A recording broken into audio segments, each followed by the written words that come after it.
Si të përgatitim tani brumin për kek me mollë. Tani do 180 ml vaj ulliri, 80 ml lëng portokalli, trazojmë bashkë dhe pastaj do t'i hedhim 380 me 480 sheqer, varet se sa të ëmbël e doni juve.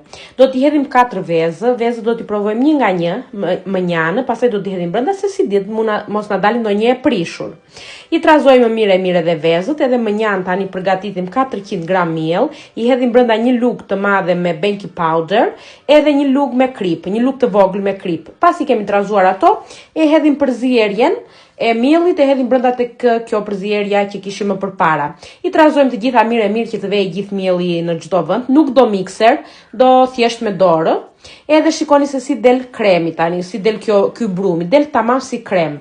Tani përgatitim formën ku do pjekim kekun, ta lyem një herë me vaj ose me gjalpë më mirë, që të mbajë edhe shije të mirë, edhe do t'i hedhim miell që të më na ngjitet keku.